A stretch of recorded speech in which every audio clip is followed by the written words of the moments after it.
अंबेडकर नगर में सीएम योगी आदित्यनाथ का अखिलेश परिवार, अखिलेश को बताया दलित विरोधी है। गेस्ट हाउस कांड का किया जिक्र। अयोध्या और उन्नाव से बसपा ने घोषित किए प्रत्याशी, 2 ब्राह्मण चेहरों पर लगाया दाव। कल जारी हो सकती है बाकी प्रत्याशियों की लिस्ट। सपा ने तेज की लोकसभा चुनाव की तैयारी है। जालौन लोकसभा के पार्टी नेताओं संघ की बैठक, प्रत्याशियों के नामों पर किया मंथन। ट्रैक्टर ट्रॉली से हो रहे हादसों पर हाई कोर्ट सख्त, यूपी सरकार को जारी किया आदेश। ईंट बालू ढोने पर लगे रोक, केवल कृषि कार्य में हो ट्रैक्टर ट्रॉली का उपयोग। विधायक इरफान सोलंकी पर आज नहीं आएगा फैसला, कोर्ट ने दी 19 मार्च की तारीख। आगजनी मामले में गवाही और बहस पूरी। और गाजियाबाद में पति ने की खौफनाक वारदात, पत्नी और बेटे को उतारा मौत के घाट। सुसाइड की कोशिश में रहा नाकाम, अस्पताल में भर्ती। आप देख रहे हैं के न्यूज, खबरों का सारथी। खबर उत्तर प्रदेश के साथ मैं सूरी चौहान। खबरों की शुरुआत अहम खबर के साथ। अमेठी से खबर आपको बता दें, ईडी के छापे से सपा एमएलए की तबियत बिगड़ी है। चेस्ट पेन होने पर विधायक सीएससी पहुंचे। विधायक प्रजापति जिला अस्पताल रेफर किए गए हैं। बहू और सुरक्षा कर्मी के अलावा समर्थक भी इस बीच मौजूद रहे। करीब 12 घंटे से घर पर ईडी की छापेमारी और प्रारंभिक जांच में डॉक्टर ने स्थिति सामान्य बताई है। तो ईडी के छापे से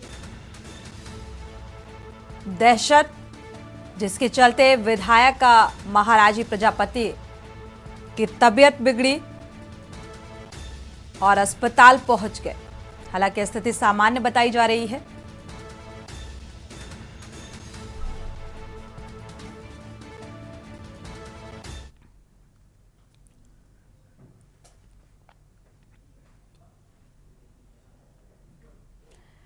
उत्तर प्रदेश के मुख्यमंत्री योगी आदित्यनाथ ने अंबेडकर नगर में जनसभा को संबोधित किया और इस दौरान उन्होंने रोजगार, पेयजल, स्वास्थ्य जैसे कई मुद्दे उठाए। डबल इंजन की सरकार के फायदे गिनाए और साथ ही समाजवादी पार्टी पर हमला बोलते हुए एक बार फिर गेस्ट हाउस कांड का जिक्र कर चुनावी दंगल में नया मोर्चा खोल दिया है।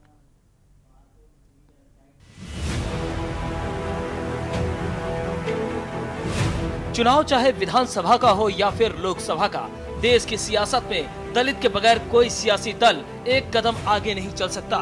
यूपी की सियासत भी इसी दलित वोट बैंक के इर्द गिर्द घूमती है। कहते हैं जिसने पूरब से पश्चिम तक दलित वोट बैंक को साथ लिया, चुनावी दंगल में वही विजेता होता है। यही वजह है कि लोकसभा चुनाव 2024 के चुनावी दंगल में यूपी की 80 लोकसभा सीटों के लिए सियासी दलों में वोटों की कुश्ती शुरू हो चुकी है और दलित वोट बैंक पर दंगल छिड़ चुका है। कभी दलितों की मसीहा रही मायावती की बीएसपी ने अभी अपने पत्ते नहीं खोले हैं, लेकिन 2019 में हाथी बैठकर सत्ता के सिंहासन पर बैठने का ख्वाब पालने वाले अखिलेश यादव इस बार सियासी दलों की काट के लिए पीडीए का ब्रह्मास्त्र तैयार कर चुके हैं। पीडीए, पी मतलब पिछड़ा, डी मतलब दलित और ए मतलब अल्पसंख्यक। 24 के चुनाव में सपा के ब्रह्मास्त्र को परास्त करने के लिए बीजेपी ने भी उसी के ब्रह्मास्त्र को सामने लाकर व्यूह रचना शुरू कर दी है। तो ये समाजवादी पार्टी जीत के लिए आगे बढ़ रही है और हमें उम्मीद है कि पीडीए ही एनडीए को हराएगा। पीडीए उन लोगों की बात है जो 90% लोग हैं भ्रष्टाचार, महंगाई और बेरोजगारी से त्रस्त हैं। भारतीय जनता पार्टी ने, डबल इंजन की सरकार ने, और 10 साल के बजट के बाद भी महंगाई कम नहीं हुई। चुनावी माहौल के बीच सीएम योगी आदित्यनाथ ने आज अंबेडकर नगर का दौरा किया और समाजवादी पार्टी को खुले मन से दलित विरोधी बता डाला। यूपी के मुख्यमंत्री योगी आदित्यनाथ ने समाजवादी पार्टी पर गंभीर आरोप लगाए और गेस्ट हाउस कांड का जिक्र करते हुए कहा कि सपा दलित विरोधी है। समाजवादी पार्टी के लोग तो आपके जनपद का नाम भी मिटा देना चाहते थे। यानी उन्होंने जितने भी बाबा साहब भीमराव अम्बेडकर के नाम पर कन्नौज में मेडिकल कॉलेज का नाम हटा दिया, हमने फिर से जोड़ दिया। हमने कहा बाबा साहब भीमराव अम्बेडकर भारत के संविधान के शिल्पी थे, उनके नाम पर कोई समझौता नहीं हो सकता। समाजवादी पार्टी दलित विरोधी है, उन्होंने भले ही नाम मिटाया होगा, हम फिर से बाबा साहब के नाम पर वहां के मेडिकल कॉलेज का नामकरण करेंगे। अंबेडकर नगर के एक कार्यक्रम के दौरान सीएम ने कहा कि जब संवेदनशील सरकार होती है तो आपको बिना भेदभाव के लाभ देती है। उन्होंने पूछा, अयोध्या में राम मंदिर सपा बसपा बनवा पाती? सपा तो अंबेडकर नगर का नाम भी हटा देना चाहती थी। समाजवादी पार्टी दलित विरोधी है। ये वही सपा है जिसने गेस्ट हाउस कांड किया था।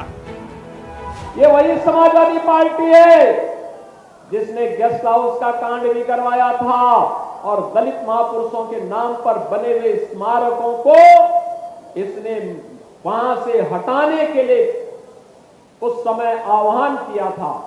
लेकिन भाइयों बहनों, आज डबल इंजन की सरकार बाबा साहब भीमराव अंबेडकर के नाम पे पंचतीर्थ का निर्माण करती है। जातीय समीकरणों की धुरी पर घूमती उत्तर प्रदेश की राजनीति में दलित आबादी की भूमिका हमेशा अहम रही है। देश के सबसे बड़े राज्य में अनुसूचित जाति यानी एससी यानी दलित 21.1% है। आजादी के बाद कांग्रेस के साथ खड़ा रहा दलित तकरीबन 2.5 दशक तक बसपा के साथ रहा, लेकिन अब उसमें भाजपा गहरी सेंध लगा चुकी है। दूसरे दलों से खिसकते दलित वोट बैंक को सपा के साथ ही कांग्रेस भी हथियाने की कोशिश में है। सपा कांग्रेस गठबंधन को उम्मीद है कि दलित मुस्लिम गठजोड़ से उन्हें अब की चुनाव में फायदा होगा। दिल्ली की गद्दी की लड़ाई में जिस तरह से दलों की पैनी नजर दलित वोट बैंक पर है, वो इस लड़ाई को और दिलचस्प बना रही है। आंकड़ों पर गौर करें तो यूपी के 19 जिलों में दलित वोट बैंक बेहद अहम है। सोनभद्र में 41.92%, कौशाम्बी में 36.10%, सीतापुर में 31.87%, हरदोई में 31.36%, उन्नाव में 30.64%, रायबरेली में 29.83%, औरैया में 29.69%, झांसी में 28.07%, जालौन में 27.04%, बहराइच में 26.89%, चित्रकूट में 26.34%, महोबा में 25.78%, मिर्जापुर में 25.76%, आजमगढ़ में 25.73%, लखीमपुर खीरी में 25.58%, फतेहपुर में 25.04%, ललितपुर में 25.01%, कानपुर देहात में 25.08%, अंबेडकर नगर में 25.14% दलितों की आबादी है। बीजेपी ने एक दशक पहले देश के बड़े दलित नेताओं से हाथ मिलाकर लोकसभा चुनाव में सफलता हासिल कर केंद्र में मोदी सरकार बनाई। दलितों को रिझाने के लिए लगातार उनके हितों की योजनाएं चलाने वाली मोदी सरकार ने अहम पदों पर दलितों को तवज्जो भी दी। भाजपा के इसी मिशन 80 के विजय रथ को थामने के लिए समाजवादी पार्टी पिछड़ा, दलित और अल्पसंख्यक पर पूरा फोकस कर रही है। दलितों में पार्टी की पैठ बढ़ाने के लिए सपा प्रमुख अखिलेश यादव ने जहां करोड़ों दलितों के श्रद्धा के केंद्र महू जाकर बाबा साहब डॉक्टर भीमराव अंबेडकर को श्रद्धांजलि दी, तो रायबरेली में बसपा के संस्थापक काशी राव की प्रतिमा का अनावरण भी किया। तो वहीं अब बीजेपी ने चुनाव करीब आते ही दलितों पर नया दंगल छेड़ दिया है। विनीत शर्मा, स्पेशल डेस्क, के न्यूज इंडिया। 2014 लोकसभा चुनाव में रायबरेली सीट से बीजेपी प्रत्याशी अजय अग्रवाल चुनाव लड़े थे, लेकिन सोनिया गांधी के सामने हार का सामना करना पड़ा था। वहीं 2019 का अगर जिक्र किया जाए तो टिकट न मिलने पर चुनाव नहीं लड़ पाए। 2024 में फिर से चुनाव लड़ने का मन बना लिया है। हालांकि अभी पार्टी की तरफ से कोई घोषणा नहीं की गई है, लेकिन रायबरेली में जनता के बीच रहने लगे हैं और उन्होंने के न्यूज से खास बातचीत भी की। क्या कुछ कहा वो आपको सुनाते हैं। 2014 में रायबरेली लोकसभा सीट से बीजेपी के उम्मीदवार रहे अजय अग्रवाल जी हमारे साथ हैं। 2019 में चुनाव किन्हीं कारणों नहीं लड़ पाए, लेकिन 2024 में फिर इन्होंने चुनाव लड़ने की उम्मीद की हुई है। हालांकि पार्टी के तरफ से अभी आधिकारिक घोषणा नहीं हुई है टिकट की, लेकिन जनता के बीच में, लोगों के बीच में बैठने उठने का सिलसिला इन्होंने शुरू कर दिया है। सर, 2014 में जब आप चुनाव लड़े थे उस समय जो वोट परसेंटेज था कांग्रेस का लगभग 65% से ऊपर गया था और 2019 में घटा 55 आया।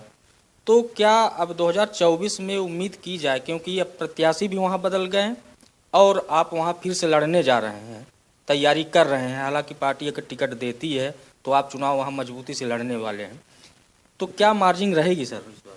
देखिए, इस बार तो मेरा कहना ये, मैंने कहा भी है वहाँ पे कि चाहे प्रियंका गांधी लड़ें या राहुल गांधी लड़ें, अब क्या उनकी ज़मानतें जब्त होनी है। बात यह है कि सोनिया गांधी को तो लोग सम्मान की दृष्टि से देखते थे, भले ही उन्होंने कोई कार्य नहीं किया वहाँ पे और 20 साल सांसद रहीं। और प्रियंका गांधी तो 5 से ज़्यादा छठे आदमी को पहचानती भी नहीं है, बताऊँ मैं।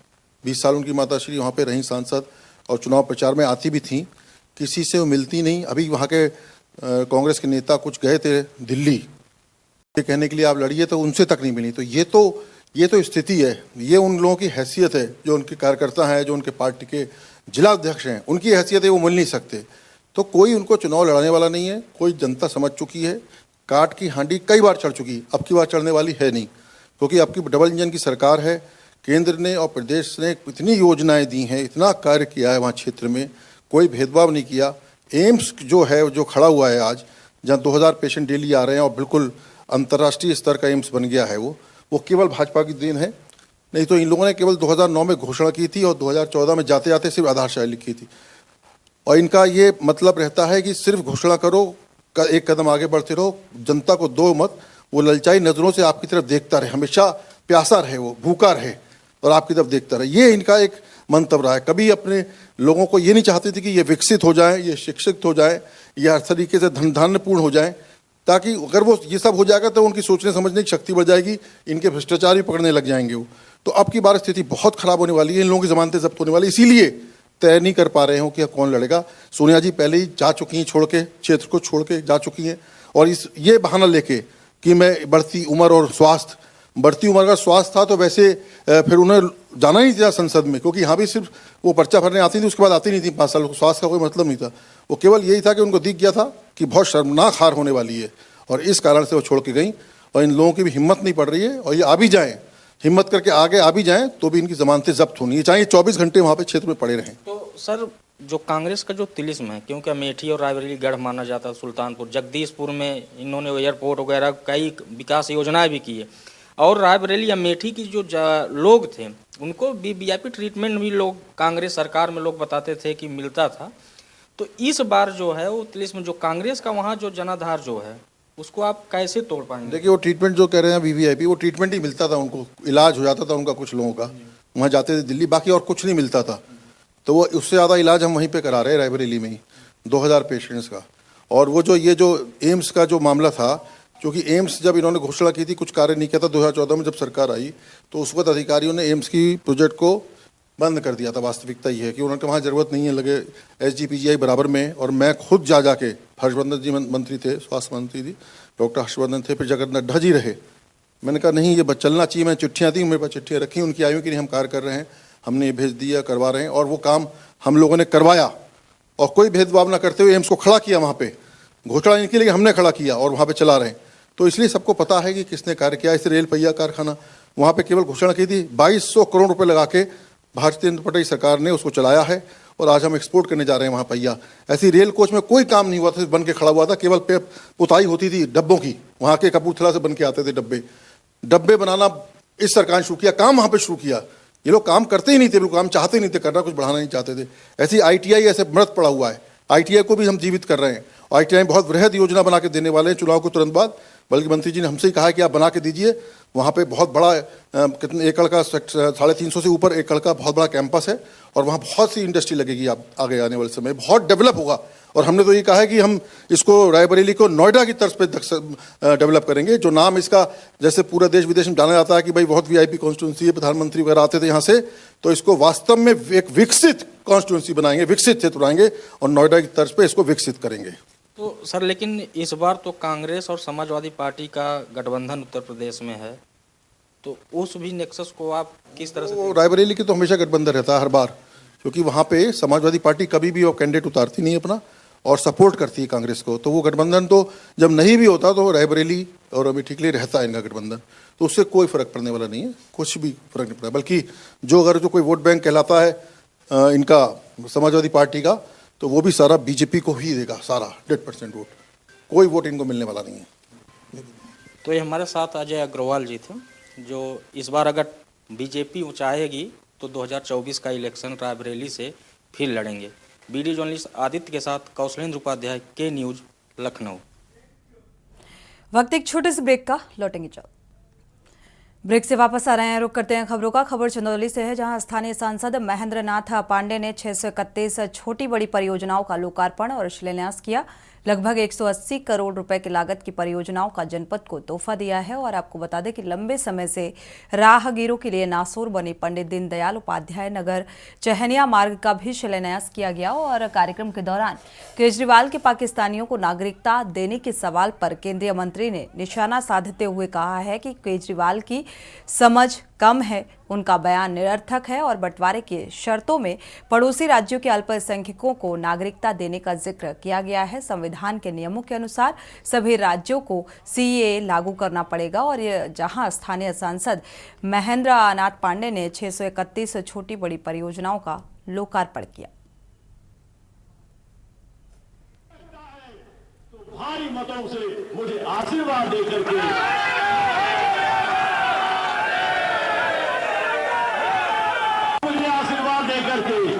और आज मोदी जी के तीसरे कार्यकाल में 400 पार की संख्या में चंदौली को भारी मतों से वो तेजी से पहुंचाने का काम करिए।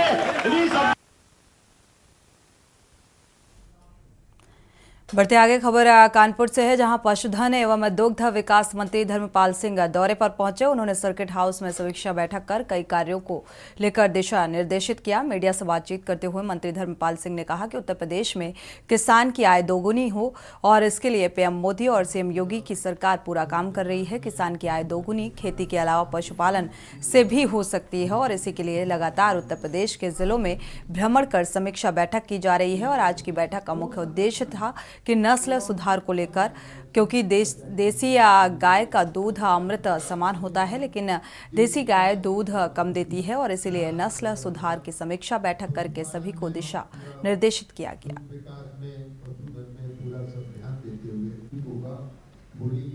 पशु की सेवा हमारा धर्म है। उत्तर प्रदेश में किसान की आय दोगुनी हो, ऐसा देश के यशस्वी प्रधानमंत्री माननीय नरेंद्र मोदी जी ने कहा है। तदनुसार माननीय योगी आदित्यनाथ उत्तर प्रदेश के मुख्यमंत्री काम कर रहे हैं। हम लोग उसी निर्देश पर किसान की आय दोगुनी मात्र खेती से ही नहीं, पशुपालन से भी होगी। तो इस नाते से हम आज समीक्षा में पशुओं की जो देसी गाय है हमारी, ये देसी गाय का दूध अमृत है, लेकिन देसी गाय का दूध कम होता है, इसलिए इसमें आज नस्ल शुद्ध समीक्षा बैठक में नस्ल सुधार पर विशेष जोर देने का काम किया गया है। जो देसी गाय 2 और 3 लीटर दूध देती है, अब वो आगे चलकर 8 और 10 लीटर दूध देगी। खबर कन्नौज से, जहां केंद्रीय कानून राज्य मंत्री एसपी सिंह बघेल ने बोला कि सपा पर हमला और 2012 में वैश्विक कीर्तिमान रचने वाली सपा 2019 में बुरी तरह हारी थी। 2014 में सपा सरकार ने तो डिम्पल को चुनाव हराया। और केंद्रीय मंत्री बोले मुलायम सिंह धरती पुत्र थे, लेकिन अखिलेश यादव कंप्यूटर पुत्र हैं। और कहा कि सीए का विरोध करने वाले देश से भाईचारा खत्म करना चाहते हैं। कि मुलायम सिंह यादव आंदोलन के पर्यायवाची थे। जहाँ कहीं भी कोई घटना होती थी तो वो दौरा करते थे। अखिलेश यादव केवल घर में बैठ के ट्वीट करते थे और उस ट्वीट पर आप लोग अपने अपनी चैनल लेकर के हम लोगों से उत्तर पूछते हैं। सर कि 2024 में चुनाव को लेकर सैपाई और गांधी परिवार की सीटों पर लड़ने वालों के लिए क्या रणनीति तय की गई है? रणनीति, जो फौजें शांति काल में पसीना बहा लेती हैं, उन्हें युद्ध के काल में खून बहाने की आवश्यकता नहीं पड़ती है। खबर लखनऊ से, जहां नामचीन रेस्टोरेंट का खाना खाने से अधिवक्ता की तबीयत खराब हो गई, अस्पताल में भर्ती कराना पड़ा। आहत पीड़ित ने मोती महल रेस्टोरेंट कर्मचारियों पर घटिया खाना देने की शिकायत दर्ज कराते हुए एफआईआर दर्ज कराई। और आपको बता दें कि अधिवक्ता रवि कनौजिया ने हजरतगंज के मोती महल रेस्टोरेंट से छोले भटूरे और लस्सी पैक कराकर ले गया था। और इसके मुताबिक छोले भटूरे और लस्सी पीने के बाद उन्हें उल्टियां शुरू हो गई। बेहोशी की हालत में साथी वकीलों ने उन्हें बलरामपुर अस्पताल में भर्ती कराया।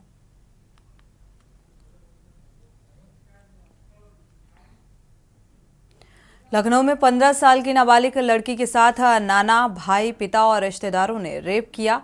9 साल तक मासूम बच्ची का रेप करते रहे। नाबालिग लड़की को चाइल्ड लाइन की टीम ने रेस्क्यू कर आरोपियों के खिलाफ अमीनाबाद थाने में मुकदमा दर्ज कराया। हैरानी की बात यह है कि जिस नाबालिग मासूम के साथ हैवानियत की गई, उस नाबालिग लड़की को 6 साल की उम्र में गोद लिया गया था और पुलिस के मुताबिक इस घटना में FIR दर्ज कर 3 लोगों को हिरासत में लिया गया है। पूछताछ की जा रही है। फिलहाल चाइल्ड लाइन के सुपुर्द कर दिया गया है। जल्द ही किशोरी के बयानों के बाद आरोपियों के खिलाफ चार्जशीट दायर कर उनको सख्त कार्रवाई उनके खिलाफ की जाएगी।